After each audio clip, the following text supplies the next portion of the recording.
नमस्कार। क्या अशोक गहलोत और सचिन पायलट को आपस में भिड़ना भारी रहा या फिर ये कहें कि उन पे ही भारी पड़ गया एक दूसरे से लड़ना? क्योंकि कहीं ना कहीं अब हम देख रहे हैं राजस्थान में जो कांग्रेस की राजनीति है उसमें जो दो पुराने सितारे हैं उनकी चमक फीकी पड़ती दिखाई दे रही। वहीं दूसरी तरफ जो दो नए सितारे हैं उनकी चकाचौंध से या फिर ये कहें जो उनकी चकाचौंध है वह बहुत से लोगों के आंखों में चुभ रही है। हाल ही में हमने देखा जिस प्रकार से राहुल गांधी राजस्थान आते हैं और वो तारीफ करते हैं टीकाराम जूली और गोविंद सिंह डोटासरा की। ये मुद्दा लगातार सुर्खियों में बना हुआ है। वैसे ही एक और मुद्दा सुर्खियों में बना था कि सचिन पायलट की फोटो काट दी गई पीसीसी द्वारा जब वो राहुल गांधी से मिले। जब यही सवाल मीडिया पर्सन ने एक तरीके से गोविंद सिंह डोटासरा से पूछा, बगल में टीकाराम जूली खड़े हुए थे, तो उन्होंने कहा कि आप किन मुद्दों पर बात कर रहे हैं? बात महंगाई पर होनी चाहिए, बिजली पर होनी चाहिए, बेरोजगारी पर होनी चाहिए, बिल्कुल होनी चाहिए। पर बात यहाँ पर आपकी पार्टी के अंदर चल रही अंतर्कलह पे भी थोड़ी तो बनती है। क्योंकि हमने देखा कि इसी बात को आगे बढ़ाते हुए उन्होंने कहा कि वह हमारी पार्टी के वरिष्ठ नेता हैं सचिन पायलट और अशोक गहलोत दोनों ही। तो क्या अशोक गहलोत और सचिन पायलट को केंद्र में भेजने की तैयारी में है डोटासरा? क्योंकि राजस्थान में लगातार जाट मुख्यमंत्री की मांग उठती रही है। और क्या एक तरीके से गोविंद सिंह डोटासरा अब की बार जाट मुख्यमंत्री कांग्रेस की तरफ से बनकर आने वाले हैं? सबसे बड़ी बात जहां एक और हनुमान बेनीवाल ताल ठोक रहे हैं, आरएलपी के माध्यम से कह रहे हैं कि मैं खुद के दम पर सरकार बनाऊंगा और सबसे बड़ा नेता बनकर उभरूंगा। वहीं दूसरी तरफ जो उन्हीं के समाज से आते हैं, कांग्रेस के प्रदेश अध्यक्ष है गोविंद सिंह डोटासरा, वो ताल ठोक रहे हैं और कहीं ना कहीं वो अपने पुराने बयान या फिर उन पे जो आरोप लगते हुए हैं उसमें ये है कि गोविंद सिंह डोटासरा कह चुके हैं कि मैं कांग्रेस पार्टी मेरे लिए दूसरे नंबर पर आती है, मेरा समाज मेरे लिए पहले नंबर पर आता है। तो इस तरह की टीका टिप्पणियां भी लगातार मीडिया में घूमती रहती है उनको लेकर। क्या आने वाले समय में गोविंद सिंह डोटासरा सचिन पायलट और अशोक गहलोत को केंद्र की राजनीति में भेजकर कहीं ना कहीं मुख्यमंत्री के ख्वाब सजा रहे हैं? क्योंकि हमने देखा कि जो एक सीट थी राज्यसभा की, राजस्थान में 3 सीट खाली होने वाली है जिनमें से 2 भाजपा के पाले में जाना तो लगभग तय माना जा रहा है और जो एक सीट है वह कांग्रेस के खाते में आती दिखाई दे रही है। उस एक सीट के ऊपर लगातार चर्चाएं तेज है कि किसे मिलेगी वो एक सीट जो कांग्रेस के पास जाने वाली है। उसमें लगातार एक धड़ा या फिर एक कहीं बहुत बड़ा सेक्शन ये कह रहा है कि कहीं ना कहीं वो सीट शायद जो गहलोत हैं उन्हें मिल सकती है, क्योंकि गहलोत राज्यसभा जा सकते हैं। सबसे बड़ी बात यहाँ ये निकल कर आती है कि अगर अशोक गहलोत राज्यसभा चले जाते हैं तो शायद सचिन पायलट के लिए राह आसान होती, पर उनके सामने 2 और नेता खड़े हैं राजस्थान में ही जो मजबूती के साथ ताल ठोक रहे हैं। और अब तो उनकी तारीफ कांग्रेस आला कमान भी कर चुका है। तो उनके जो इच्छाएं हैं, जो मुख्यमंत्री बनने का सपना है वो और प्रबल हो जाता है, इच्छाएं और ज्यादा प्रबल हो जाती हैं। तो सबसे बड़ी बात यहाँ ये निकल कर आती है कि क्या गोविंद सिंह डोटासरा और टीकाराम जूली भी का भी वो दौर आ चुका है जब वो सपने सजो सकते हैं, खुद को मुख्यमंत्री के तौर पर राजस्थान में देख सकते हैं। हालांकि ये 2028 का विधानसभा चुनाव तय करेगा कि कौन मुख्यमंत्री बनेगा। और सबसे बड़ी बात, कांग्रेस चुनाव जीतती है क्योंकि चुनाव आशंकाओं का खेल है।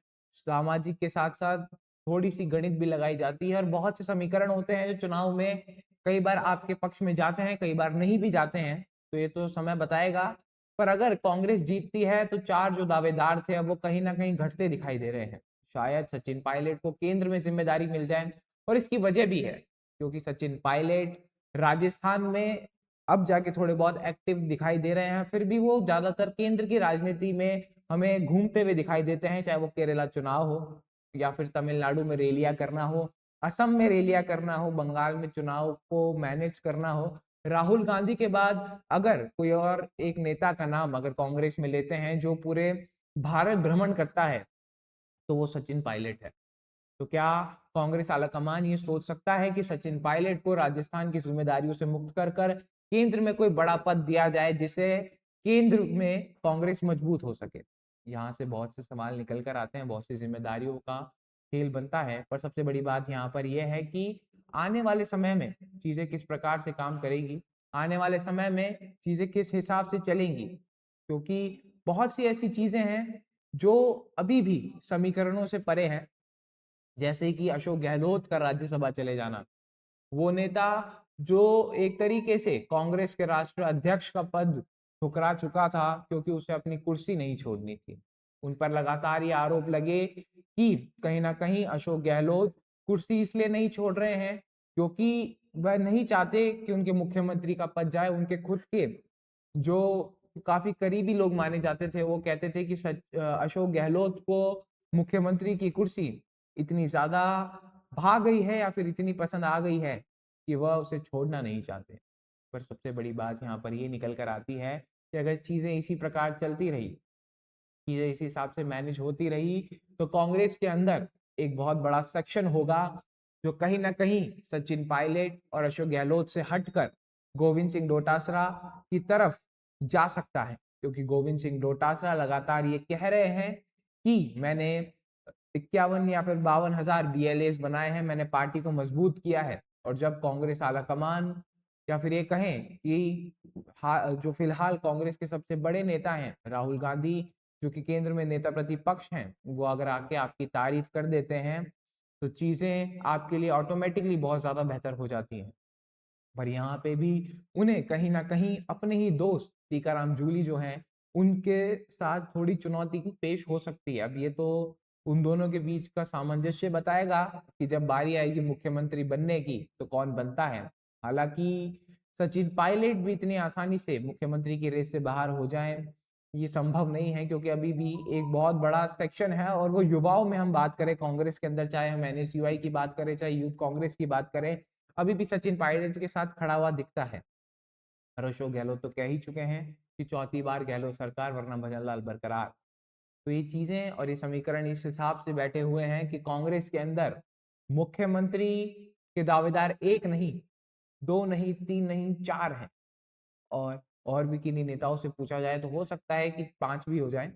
पर मुख्यतः अभी चार हमें जो चेहरे हैं वो मुख्यमंत्री की रेस में दिखाई दे रहे हैं। सबसे बड़ी बात यह है कि ये जो पंजा है, कांग्रेस का पंजा जो है वो अभी बिखरा हुआ दिखाई दे रहा है। और उसके साथ आने की आशंका इसलिए भी थोड़ी कम हो जाती है कि जब भी ये पंजा साथ आने की कोशिश करता है तो एक उंगली जब दूसरी से टकराती है तो कहीं ना कहीं चीजें बिगड़नी शुरू हो जाती है। ये तो आने वाला समय ही बताएगा कि कांग्रेस के अंदर जो है अंतर्कलेश चल रहा है वो किस हिसाब से ठीक होता है। हालांकि वहीं इससे विपरीत हम बात करें भाजपा की, जो मैं 3 राज्यसभा सीटों की बात कर रहा था जिनमें से 2 भाजपा के खाते में आसानी से आ रही थी, उस पर भी बड़ा ऐलान हो चुका है। जो प्रदेश अध्यक्ष है भाजपा के मदन राठौड़, वो स्पष्ट कर चुके हैं कि वो दोनों नेता राजस्थान से ही होंगे जो राज्यसभा जाएंगे। कोई भी ऐसा नेता नहीं होगा जो राजस्थान से नहीं होगा।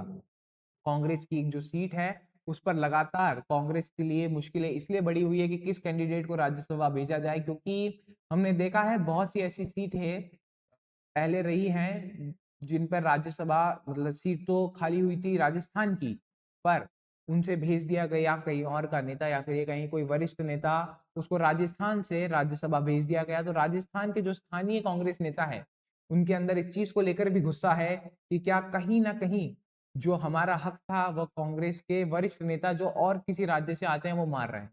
खैर, इस विषय में आप क्या मानते हैं, आपकी क्या राय है, आपके क्या विचार है, हमें जरूर बताएं। ऐसी और खबरों के लिए, ऐसी और जानकारियों के लिए बने रहे हमारे साथ। तब तक के लिए धन्यवाद।